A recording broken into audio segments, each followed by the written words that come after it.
Student, जैसा कि आपको पिछले वीडियो में बताया गया था कि आपको पिछली वीडियो में रदरफोर्ड के परमाणु मॉडल के बारे में बताया गया था। आज हम बोर के परमाणु मॉडल के बारे में पढ़ेंगे। बोर का परमाणु मॉडल।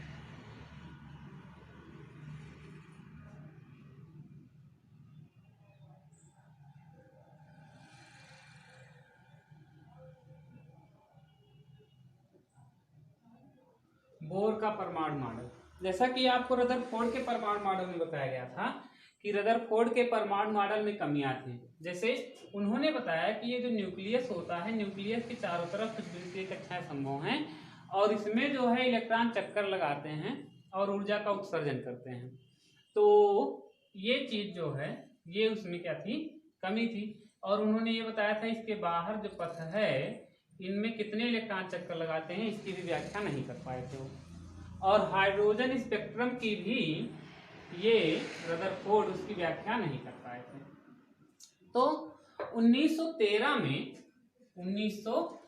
में बोर ने क्वांटम सिद्धांत की सहायता से जो है अपना परमाणु मॉडल उन्होंने क्या किया, प्रस्तुत किया। बोर ने 1913 में क्वांटम सिद्धांत की सहायता से रदरफोर्ड के परमाणु मॉडल में व्याप्त कमियों को दूर किया और उन्होंने अपना परमाणु मॉडल प्रस्तुत किया। पहला उन्होंने क्या बताया था, अपने परमाणु मॉडल में बताया कि जो नाभिक होता है, नाभिक के चारों तरफ कुछ वृत्तीय कक्षाएं हैं। इन वृत्तीय कक्षाओं में इलेक्ट्रॉन क्या करते हैं, चक्कर लगाते हैं। ये जो है रदरफोर्ड ने भी बताया था। और इन्होंने ये भी बताया कि इन वृत्तीय कक्षाओं में इलेक्ट्रॉन जिन कक्षाओं में जो है चक्कर लगाते हैं उनको अस्थायी कक्षा कहते हैं। जिनमें इन वृत्तीय कक्षाओं में जिनमें चक्कर लगाते हैं उन्हीं को अस्थायी कक्षा कहते हैं। दूसरा उन्होंने बताया कि जो चक्कर लगाता हुआ इलेक्ट्रॉन है, यहाँ जो इलेक्ट्रॉन इसमें चक्कर लगाते हैं, चक्कर लगाता हुआ इलेक्ट्रॉन ऊर्जा का उत्सर्जन नहीं करता है। यहाँ जो भी इलेक्ट्रॉन चक्कर लगाते हैं वे ऊर्जा का उत्सर्जन नहीं करते हैं। तीसरा पॉइंट उन्होंने बताया कि इलेक्ट्रॉन केवल उन्हीं कक्षाओं में जो है चक्कर लगाता है जिनका कोणीय संवेग h/2π होता है। कहने का मतलब यहाँ जो है या NH यहाँ कह सकते हैं, NH जो है 2π होता है। तो ये जो कोणीय संवेग n जो होता है इसका मान पूर्णांक होता, मतलब ये जो है अस्थाई। एक के लिए होगा तो h/2π, दूसरे के लिए हो जाएगा तो हो जाएगा 2h/2π हो जाएगा, तीसरे के लिए 3h/ क्या होगा, 3π होगा। तो मतलब उन्हीं कक्षाओं में चक्कर लगाता है जिनका सामान्यतः जो कोणीय संवेग होता है वो h/ क्या होता है, 2π होता है। इसके बाद चौथा उन्होंने बताया कि जो इलेक्ट्रॉन को जब ऊर्जा दी जाती है, जैसे इलेक्ट्रॉन हो, इलेक्ट्रॉन को जब एनर्जी मिले तो ये एनर्जी को, ऊर्जा को क्या कर लेता है, एब्जॉर्ब कर लेता है, ऊर्जा को अवशोषित कर लेता है। मतलब जब इलेक्ट्रॉन को ऊर्जा दी जाती है तो इलेक्ट्रॉन ऊर्जा को अवशोषित कर लेता है और अपनी निम्नतम कक्षा में से उच्चतम कक्षा में चला जाता है। यहाँ मान लेते हैं इसमें है, यदि इसको एनर्जी मिल जाए तो उस एनर्जी को एब्जॉर्ब कर लेता और एब्जॉर्ब करके अवशोषित करके ये अपने मूल कक्षा में से उच्चतम हायर कक्षा में क्या होता है, चला जाता है। और जब ये जिन ऊर्जा को जो अवशोषित करता है, एब्जॉर्ब करता है, वो ऊर्जा के बंडलों के रूप में करता है। ऊर्जा के किसके रूप में करता है, बंडलों के रूप में करता है। और ऊर्जा के बंडलों को हम लोग क्वांटा कहते हैं। ऊर्जा के बंडलों के समूह को ही क्या कहा जाता है, क्वांटा कहा जाता है। अर्थात इलेक्ट्रॉन जो है इनको क्या करता है कि मतलब ऊर्जा के बंडलों के समूह में क्या करता है, अवशोषित करता है। तो ऊर्जा को अवशोषित करके अपनी निम्नतम कक्षा में से उच्चतम कक्षा में चला जाता है। कहने का मतलब रदरफोर्ड बताए थे कि इलेक्ट्रॉन हमेशा चक्कर लगाता है, ऊर्जा उत्सर्जित करता है, बट इन्होंने बताया कि चक्कर लगाता हुआ इलेक्ट्रॉन जो है ना तो ऊर्जा उत्सर्जित करता ना तो अवशोषित करता है। पर जब इसको एनर्जी दी जाती है तो ये एनर्जी को ऑब्जर्व कर लेता है और अपनी निम्नतम कक्षा में से उच्चतम कक्षा में चला जाता है। और जब ये उच्चतम कक्षा में से अपनी मूल कक्षा में निम्नतम कक्षा में आता है तो ऊर्जा को क्या करता है, उत्सर्जित करता है। कहने का मतलब इसको साधारण सी भाषा में लिखें तो कहेंगे कि जब इलेक्ट्रॉन ऊर्जा को अवशोषित करता है तो अपनी निम्नतम कक्षा में से उच्चतम कक्षा में चला जाता है, या निम्नतम ऊर्जा स्तर में से उच्चतम ऊर्जा स्तर में चला जाता है, और जब उच्चतम ऊर्जा स्तर में से निम्नतम ऊर्जा स्तर में आता है तो ऊर्जा को क्या करता है, उत्सर्जित करता है। तो ये जो है बोर के परमाणु, ये जो है यही बोर का क्या है, परमाणु मॉडल है। अब इसमें भी जो है बोर के भी परमाणु मॉडल में कुछ कमियां हैं। तो बोर के परमाणु मॉडल कमियों में क्या है, पहला ये है कि बोर का जो परमाणु मॉडल है ये केवल एक इलेक्ट्रॉन वाले परमाणुओं के उत्सर्जन स्पेक्ट्रम की ही व्याख्या कर पाता है, जैसे कि हाइड्रोजन यौन He पॉजिटिव के ही उत्सर्जन स्पेक्ट्रम की ये व्याख्या कर पाता है। और इससे अधिक के मतलब यदि एक से अधिक वाला इलेक्ट्रॉन हो तो उसमें ये उत्सर्जन स्पेक्ट्रम की व्याख्या बोर का परमाणु मॉडल नहीं कर पाता।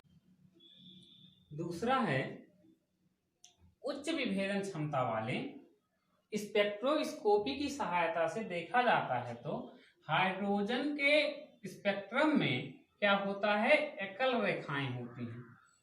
उच्च विभेदन क्षमता वाले स्पेक्ट्रोस्कोपी की सहायता से देखा गया कि जो हाइड्रोजन का स्पेक्ट्रम होता है उसमें जो होती हैं उसके स्पेक्ट्रम में एकल रेखाएं हैं, बट जो है वास्तविकता में जो हाइयर वाले से देखा गया तो वहां से उच्च विभेदन क्षमता वाले में पता चला इसमें जो है ये एकल रेखाएं नहीं होती हैं, बल्कि जो है इसमें कई रेखाओं का जो है क्या होता है, समूह होता है।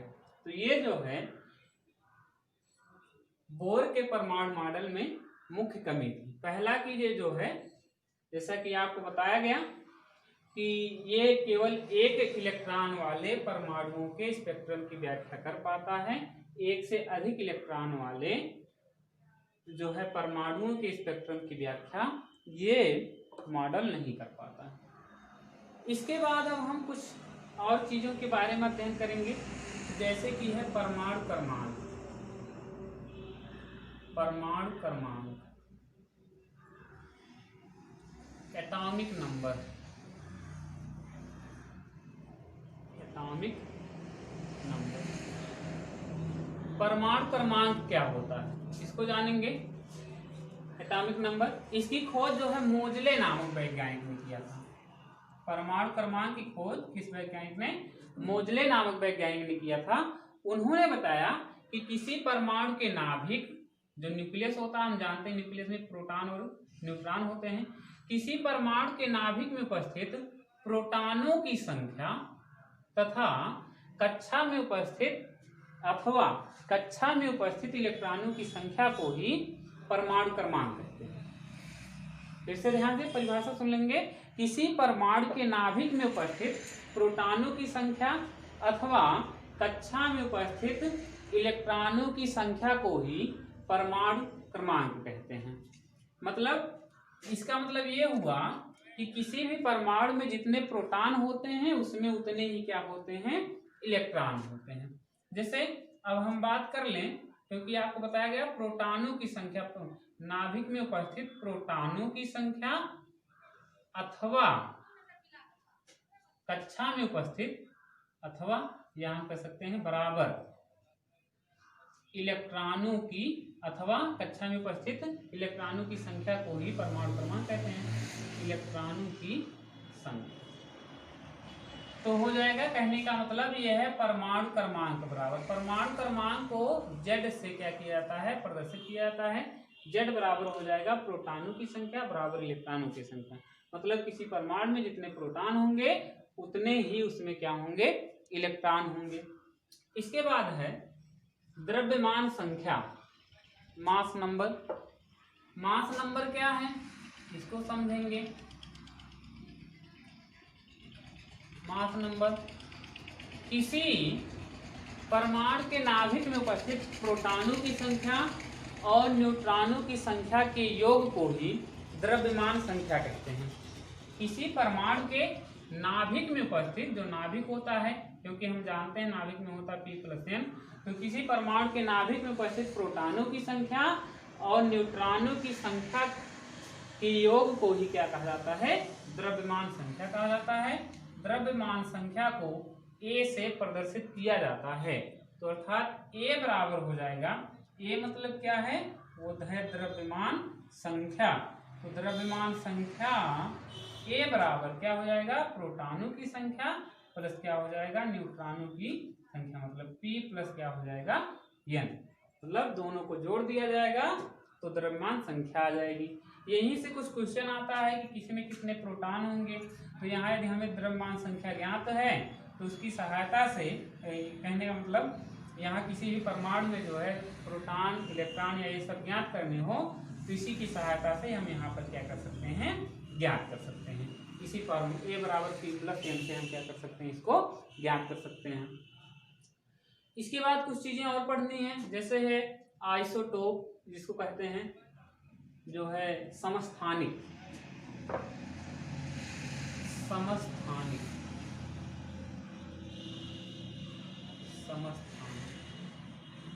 Isotope, isotope. समस्थानिक क्या होता है? समस्थानिक वह तत्व या ऐसे तत्व जिनके परमाणु क्रमांक समान, या एक ही तत्व के ऐसे परमाणु जिनमें परमाणु क्रमांक समान परंतु द्रव्यमान संख्याएं भिन्न भिन्न होती हैं, समस्थानिक कहलाते हैं। ऐसे ही परमाणु जिनमें, ऐसे परमाणु जिनमें उनके परमाणु क्रमांक समान, या एक ही तत्व के ऐसे परमाणु जिनमें परमाणु क्रमांक समान परंतु द्रव्यमान संख्याएं भिन्न भिन्न होती हैं, उसी को समस्थानिक कहा जाता है। जैसे हाइड्रोजन के 3 समस्थानिक ज्ञात हैं, जिनको 1H1, 1H2 और 1H3 के माध्यम से हम इसको क्या करते हैं? जानते हैं। 1H1 में क्या है? 1H1 इसको कहा जाता है प्रोटियम, इसको कहा जाता है प्रोटियम, ड्यूटीरियम और क्या है? ट्राइटियम है। क्या क्या है? प्रोटियम, ड्यूटीरियम और उसके बाद क्या है? ट्राइटियम। तो हाइड्रोजन के 3 समस्थानिक हैं। एक है प्रोटियम, प्रोटियम को 1H1 को से प्रदर्शित करते हैं, ड्यूटीरियम 1H2 और जो है तीसरा क्या है? ट्राइटियम है 1H3। अब जैसे 1H1 इसमें स्पष्ट है, इसका परमाणु क्रमांक 1, द्रव्यमान संख्या 1 है। यहाँ पर क्या है? इसका परमाणु 1 है, परमाणु क्रमांक 1 ही है, पर द्रव्यमान संख्या 2 है। इसमें क्या है? परमाणु क्रमांक 1 है, द्रव्यमान संख्या कितनी है? 3 है। तो परमाणु क्रमांक तो सेम है, एक ही है, परंतु द्रव्यमान संख्या 1, 2 और कितनी है? 3 है। तो जब परमाणु क्रमांक सेम हो और जिसका मास नंबर हो, द्रव्यमान संख्याएं भिन्न भिन्न हो, तो उन्हीं को क्या कहते हैं? समस्थानिक कहते हैं। इसके बाद है संभारिक है। संभारिक किसे कहा जाएगा? इसको भी देख लीजिए। संभारिक, आइसोबार,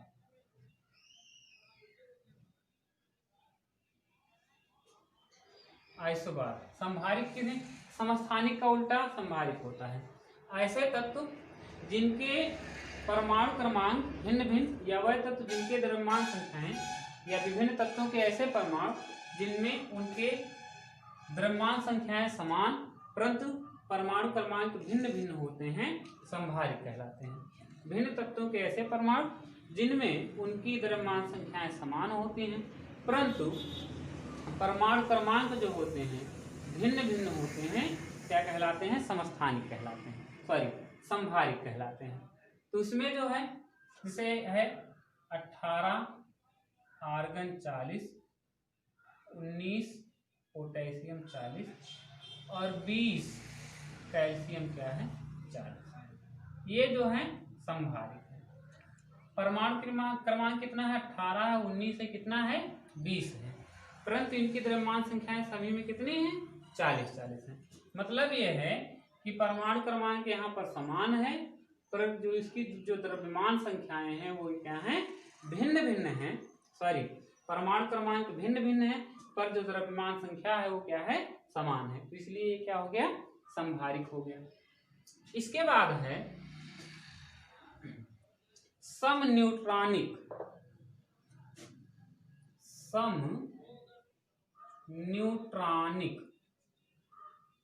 समन्यूट्रॉनिक इसको आइसोटोन्स कहा जाता है।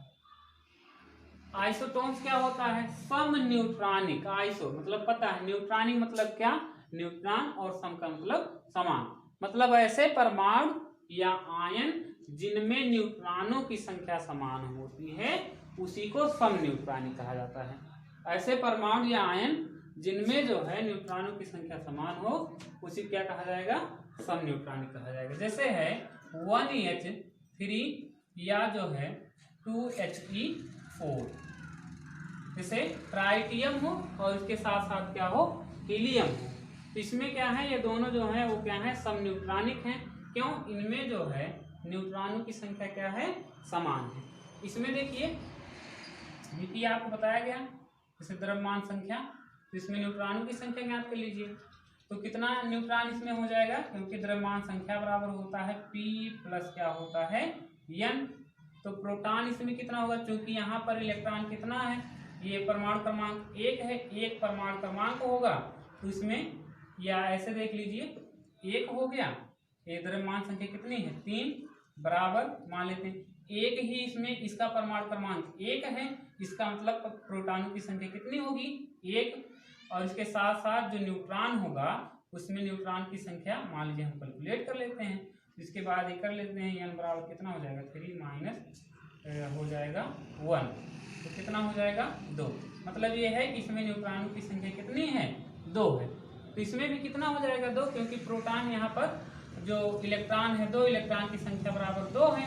तो इलेक्ट्रॉनों की संख्या बराबर होता है प्रोटॉनों की संख्या, तो इलेक्ट्रॉन की संख्या 2 है, इसका मतलब प्रोटॉनों की संख्या भी कितनी होगी 2, और ये प्रोटॉन की संख्या 2 होगी, तो टोटल इसकी द्रव्यमान संख्या कितनी है 4। तो इसका मतलब ये हो गया कि इसकी न्यूट्रॉनों की संख्या भी कितनी हो जाएगी 2। तो 2 + 2 बराबर कितना हो जाएगा 4 हो जाएगा। इसमें भी न्यूट्रॉन कितने हैं 2, और इसमें भी न्यूट्रॉन कितने हैं 2। तो ये क्या हो गया, समन्यूट्रॉनिक हो गया। इसके बाद है सम इलेक्ट्रॉनिक। तो सम न्यूट्रॉनिक, सम इलेक्ट्रॉनिक, ये भी दोनों क्या है, समान है। सम इलेक्ट्रॉनिक, आइसो इलेक्ट्रॉनिक, ठीक है। क्या है, सम इलेक्ट्रॉनिक, आइसो इलेक्ट्रॉनिक। तो सम इलेक्ट्रॉनिक, सम का मतलब समान, इलेक्ट्रॉनिक का मतलब इलेक्ट्रॉन जिनमें इलेक्ट्रॉनों की संख्या समान हो उसी क्या कहा जाएगा, सम इलेक्ट्रॉनिक कहा जाएगा। ऐसे परमाणु या ऐसे यौगिक या आयन जिनमें इलेक्ट्रॉनों की संख्या समान हो उसी को सम इलेक्ट्रॉनिक कहा जाएगा। जैसे CH4 और NH4 पॉजिटिव, ये जो है 2 ये आयन है, ये क्या है, ये यौगिक है। तो इसमें यदि जो है इलेक्ट्रॉनों की संख्या समान होगी तो सम इलेक्ट्रॉनिक होंगे। ध्यान दीजिए इसमें कितना है, कार्बन है, कार्बन में जो है इलेक्ट्रॉन कितने होते हैं 6, और हाइड्रोजन 4 है, तो हाइड्रोजन परमाणु क्रमांक 1, इसका मतलब एक हाइड्रोजन के पास 1 इलेक्ट्रॉन होता है, तो 1 4 टोटल है 4 हो जाएगा। तो 6 + 4 बराबर कितना हो जाएगा 10। मतलब जो CH4 है उसमें इलेक्ट्रॉनों की संख्या कितनी है 10। NH4 पॉजिटिव में देख लीजिए, नाइट्रोजन का परमाणु क्रमांक 7 होता है, इसका मतलब उसमें इलेक्ट्रॉन की संख्या कितनी होगी 7। तो 7 प्लस अब H4 पॉजिटिव, इसका मतलब H पॉजिटिव का मतलब ये हो जाएगा 1 इलेक्ट्रॉन त्याग किया गया है, मतलब टोटल यहाँ पर 1 इलेक्ट्रॉन की इसमें क्या हो जाएगी कमी। तो कुल मिलाकर के 3 ही इलेक्ट्रॉन यहाँ पर होगा। तो 7 + 3 बराबर कितना हो जाएगा 10। मतलब इसमें भी इलेक्ट्रॉन की संख्या कितनी आ गई 10, और इसमें भी इलेक्ट्रॉन की संख्या कितनी है 10। तो दोनों में इलेक्ट्रॉनों की संख्या समान है, इसलिए क्या होंगे, सम इलेक्ट्रॉनिक होंगे। धन्यवाद।